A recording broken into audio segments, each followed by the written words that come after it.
अस्सलाम वालेकुम नूर अम्मा। अस्सलाम वालेकुम। कैसी हैं नूर अम्मा आप? अल्लाह का शुक्र है नूर अम्मा। तबीयत कैसी है? सब ठीक है? जल्दी से मेरे पास शेल्टर आ रही हैं? अच्छा मेरे पास शेल्टर आएंगी अम्मा? ये मेरी बहुत प्यारी सी नूर अम्मा है, बहुत सालों से मेरे पास है। जब ये मेरे पास आई थी, एक संदूकची थी, उस संदूकची में ये अपना कफन लेकर आई थी। आती हैं बहुत सारी माएँ इस तरह से आती हैं।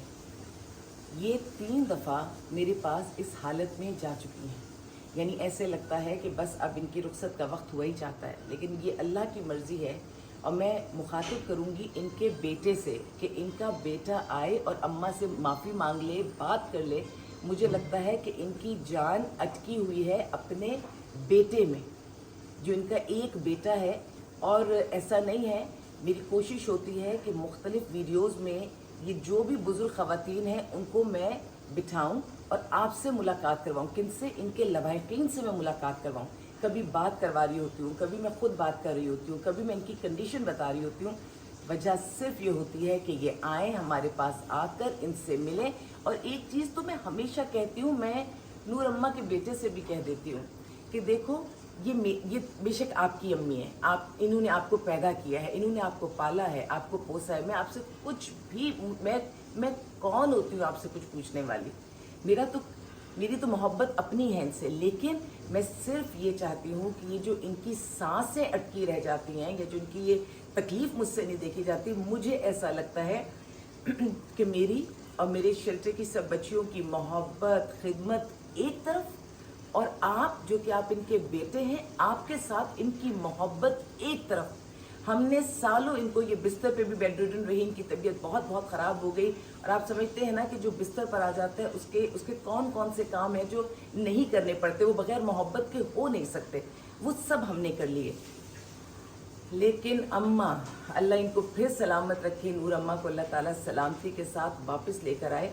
ये मेरे पास जब से आई हैं, मैंने जब से इनको देखा, इनके पास इनका कलाम पाक था। इनकी इस वो जो संदूकची होती है, यानी छोटी सी वो जो होती है, उसके अंदर इनका या तो कफन था और या इनकी इसी तरह की चीज़ें थी, इनकी तस्बीह, इस कलाम पाक, इसी किस्म की छोटी मोटी इनकी इबादत की चीज़ें।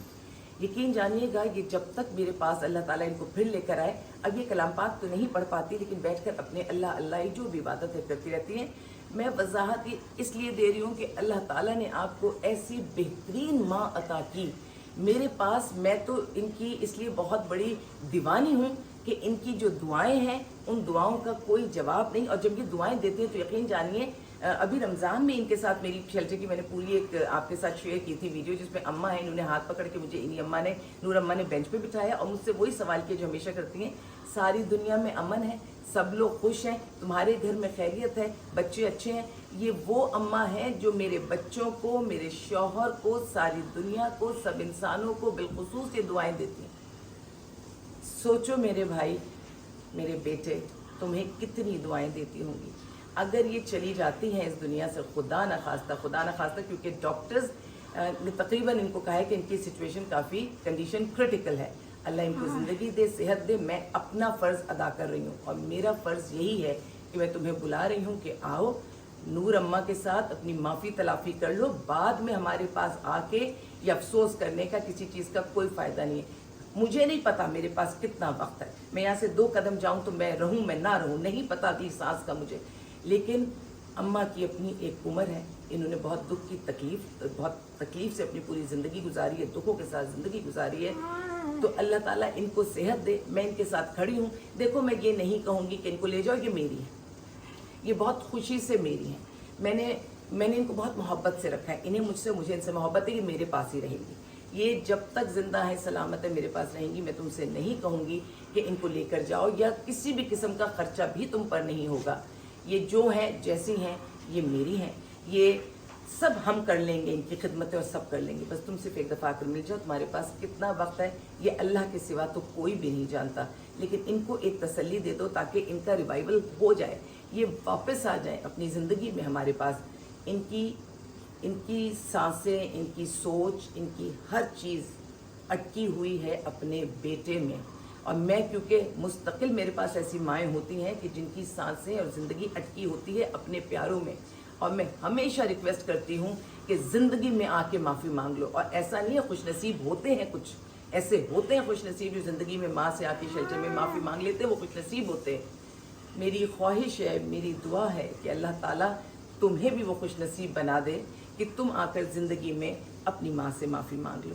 اور اللہ کرے کہ یہ جو ان کے دل کی خواہش ہے، نہ انہوں نے کبھی کسی کو بد دعا دی، نہ انہوں نے کبھی اپنے دکھ درد کے بارے میں بتایا، لیکن ان کی جو باتیں تھیں ان باتوں سے مجھے خود سمجھ میں آتا تھا کہ زندگی پوری ہی مشکل اور تکلیف میں گزری. آؤ اماں سے معافی مانگ لو، یہ تمہاری ماں ہے، تمہارے لیے دعا گو ہیں. اور یقین جانو میں سچ کہہ رہی ہوں، صرف آؤ گے اور معافی مل جائے گی. میں کہتی ہوں شاید معافی مانگنی بھی نہیں پڑے گی اور معافی مل جائے گی، کیونکہ ہماری نور اماں ہیں ہی ایسی، ہمارے شیلٹر کی جان، ہمارے شیلٹر کے اس کمرے کی رونق. بچیوں نے بہت ان کی خدمت کی ہے، وہ خدمت کرنا جانتی ہیں اور خدمت کر لیں گی. اور میں ان کے ساتھ بار بار ایک ہی بات کہہ رہی ہوں ان کی تکلیف کو دیکھ کے کہ 3 دفعہ اس حالت سے واپس آئی ہیں. اللہ اب بھی ان کو واپس لے آئے، لیکن آؤ اور ہماری نور اماں سے معافی مانگی. نور اماں، بیٹے کو بلاؤں؟ بیٹے کو بلا دوں نور اماں؟ نہیں بلاؤں؟ بلا دوں نا؟ جی بیٹے کو بلا رہی ہوں میں، پھر بیٹا آئے گا آپ کے پاس انشاءاللہ. ٹھیک ہے نور اماں؟ زور سے بولیں ذرا، کیا کہہ رہی ہیں؟ بیٹے کو بلاؤں؟ صحیح ہے، یہ بالکل صحیح ہے. تو انشاءاللہ بیٹا آئے گا، بیٹا نور اماں سے بات کرے گا. جو بھی ہو گیا زندگی کی باتیں ہیں، زندگی کے ساتھ چلتی رہتی ہیں. بیٹا آ کے اماں سے معافی مانگ لے گا، اپنی قبر، اپنی آخرت، اپنی چیزوں کو ٹھیک کر لے گا. نور اماں انشاءاللہ آئے گا. جزاک اللہ.